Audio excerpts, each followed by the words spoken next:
बिस्मिल्लाहिर्रहमानिर्रहीम। प्यारे दोस्तों, अस्सलाम वालेकुम। नॉवल कालिज कलियां और भंवरे की अगली किस्त शुरू करते हैं। कालीन, जैसा कि आप जानते हैं, ये नॉवल लाहौर के उस दौर का है जब पाकिस्तान में मोबाइल फोन सर्विस मौजूद नहीं थी। कारीन की सहूलत के लिए अब इस तहरीर को यूट्यूब की शक्ल में पेश किया जाता है। उम्मीद है कमजोरियों के बावजूद आपको पसंद आएगा।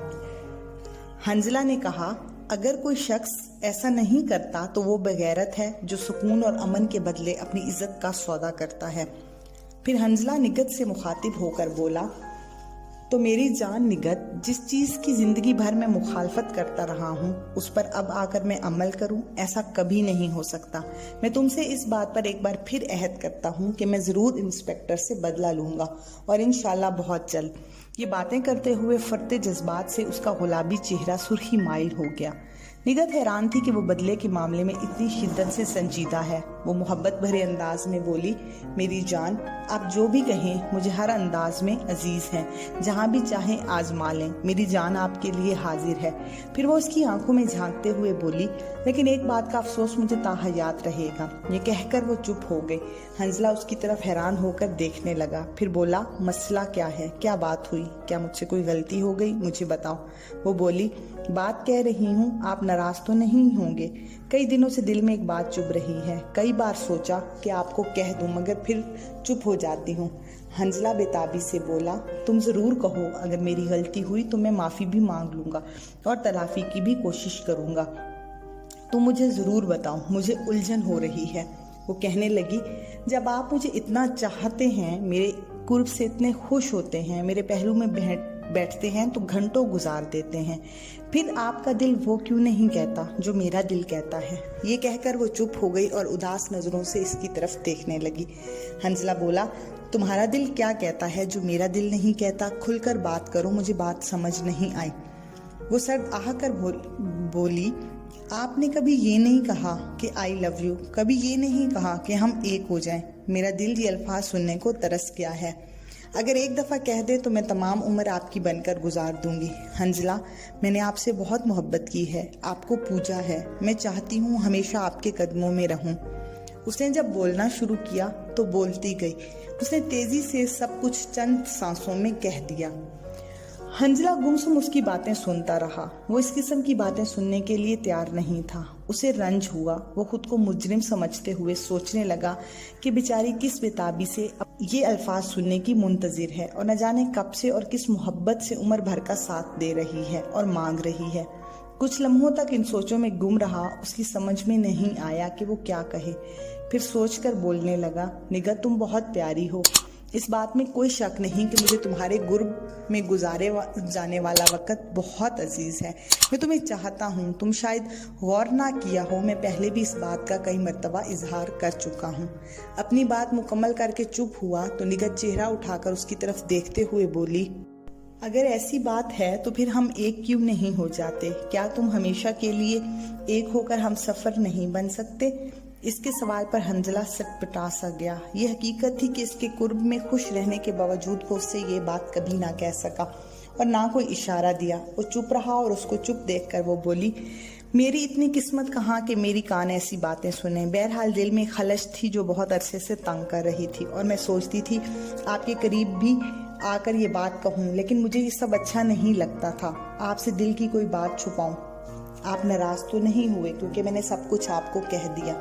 एक लंबे सकूत के बाद हंजला ने कुछ सोचकर कहना शुरू किया, निगत, मुझे इंतहाई अफसोस है, तुम्हें दुख पहुंचा, मैं माजरत हुआ हूँ। ये वाकई सच है कि तुम्हें कभी हम सफर बनाने का ना कह सका, और ये इससे भी बड़ा सच है कि मैं तुम्हारे कुर्ब को बहुत कीमती और अच्छा समझता हूँ, जो मुझे इंतहाई अजीज है। हम अच्छे दोस्त हैं और इंशाल्लाह हमेशा तक रहेंगे। जहाँ तक हम सफ़र बनने का ख्याल है तो मेरे जहन में कई दफ़ा इस किस्म के ख्यालात आए, लेकिन हकीकत गालिब आ जाती है। वो ये कि मैं जिस ज़िला से ताल्लुक़ रखता हूँ वहाँ के पठान गैर फैमिली में हरगिज़ शादी नहीं करते, और फिर अगर ऐसा हो जाए तो ख़ानदान नाराज़ हो जाता है। और इससे बढ़कर ये हमारे शहर में औरतें सफ़ेद टोपी यानी ये शटल काक किस्म का बुर्का ओढ़ती हैं और पर्दे की सख्ती होती है।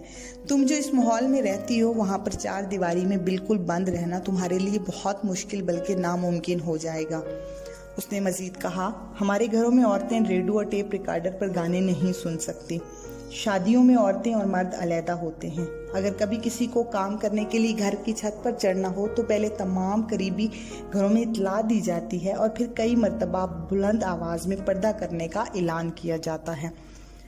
जब तमाम करीबी घरों की औरतें कमरे में छुप जाती हैं तो कोई मर्द चढ़ता है छत पर। हमारी और तुम्हारी तहजीब में ज़मीन आसमान का फ़र्क है, इसलिए मैं तुम्हें ये बात ना बता सका। वो भी बात कर रहा था कि पीरियड ख़त्म होने की घंटी बजी। उन दोनों ने सुनी। हंजला ने कहा, बैठो, पीरियड में जाने की ज़रूरत नहीं। निगत बोली, मैं कौन सा जा रही हूँ। बहरहाल आपको भी मालूम होगा, औरत कहीं भी सख्त हालात का मुकाबला कर सकती है। अगर आपका साथ होगा तो मुझे हर किस्म के हालात मंजूर व कबूल हैं। हंजला ने उसे समझाते हुए कहा, ये जज्बाती फैसले हैं, इस मौजू पर ठंडे दिलो दिमाग से बात होगी। उसकी बात पर वो चुप हो गई। वो जितनी जज्बाती हो रही थी, हंजला नहीं हो रहा था। वो भी इस मौजू को किसी वक्त पर टालते हुए बोली, मुझे इस बात की खुशी है कि आपके दिल में ये ख्याल आया तो सही। फिर दूसरी बात ये कि आप जो भी कहें, जो भी सोचें, मुझे जो वक्त देते हैं और प्यार देते हैं, ये भी मेरे लिए किसी कीमती सरमाए से कम नहीं। और हाँ, जो आपसे ज़रूरी बात करना थी वो ये कि आप मुलाकात कहाँ किया करेंगे, इसके मुताल्लिक कुछ सोचा? हंजला ने कहा, जरूर सोचा, किसी पार्क में बैठा करें या फिर किसी बड़े होटल की टेबल पर। निगत बोली, पार्क या होटल की टेबल से बेहतर तो कॉलेज लॉन में भी बैठ सकते हैं, लेकिन मुझे इस तरह का बैठना गवारा नहीं। मैं तुम्हारे खूबसूरत जिस्म के साथ चिपक कर बैठना चाहती हूँ, ऐसी जगह जहाँ हम तन्हा हों, हमारी तन्हाई में कोई मखल ना हो, बस आप हों और फिर मैं, हमें घंटों गुजरने का इल्म ना हो। हंजला ने सोचते हुए कहा, इसके मुतालिक तो सोचा जा सकता है। पहले जैसी जगह तो हरगिज नहीं, अब इसे मुनासिब जगह की तलाश करनी होगी। मैं कोशिश करूंगा इस मसला का हल जरूर निकल आए। बातें करते हुए हंजला ने घड़ी की तरफ देखा तो 12 बजने वाले थे। उसे याद आया कि इजाज ने उस वक्त तक वापस आकर इसे अपना मसला जेरे बहस लाना था। उसने वक्त पर आने की ताकीद की थी। उसने निगत से अगले दिन मुलाकात का कहकर इजाजत मांगी और तेज कदमों से हॉस्टल की तरफ चल पड़ा। जब हंजला कमरे में पहुंचा तो इजाज उसका मुंतजिर था। इसके कमरे में दाखिल होते हुए बोला, मैं अभी अभी पहुंचा हूं, अच्छा हुआ तुम्हारा इंतजार नहीं करना पड़ा, तुम सही वक्त पर आ गए हो। हंजला ने कहा, क्या खबर है? इजाज ने बताया, खबर ये है कि असद आज पहुंच रहा है। मेरी इंस्पेक्टर से बात भी हो गई है। हमने मकतूल जिसको असद ने मारा था उसके घर वालों से बात कर ली है। आज इंशाल्लाह असद का किस्सा तमाम हो जाएगा। हंजला सोचते हुए बोला, इंस्पेक्टर से बात तो समझ आती है, मगर उस मकतूल के घर वालों से बात करने की क्या जरूरत थी? खामखा बाहर बात निकलेगी तो शायद हमाद और असद तक भी पहुंच जाए। इजाज ने उसे तफसील बताना शुरू की। मेरा उनसे बात करने का कोई प्रोग्राम नहीं था, मगर जब मैंने अपने कज़न हामिद का SHO से बात की तो वो मजीद 2 दिन सोचने पर बोला, ये इंस्पेक्टर आजकल मॉडल टाउन में लगा हुआ है। मैंने उससे पूछा कि मकतूल की पार्टी कैसी है। उसने बताया कि काफ़ी अमीर और असरो रसूख वाली है, तो उसने कहा चलो उनसे डील करते हैं।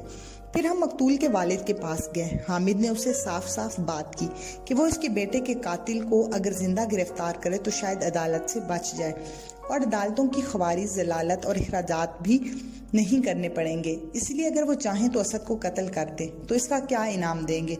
उन लोगों ने हामिद बाक्सर इंस्पेक्टर से वादा किया और कहा असद को कत्ल करने पर हमीद को 20 लाख रुपए देंगे। हामिद ने उनसे वादा किया कि वो असद को सिर्फ मुर्दा हालत में गिरफ्तार करेगा। और मज़े की बात यह है कि दोनों में ये बात हल्फन तय हुई। उन्होंने 1 लाख रुपए टोकन मनी के तौर पर हामिद को दिए।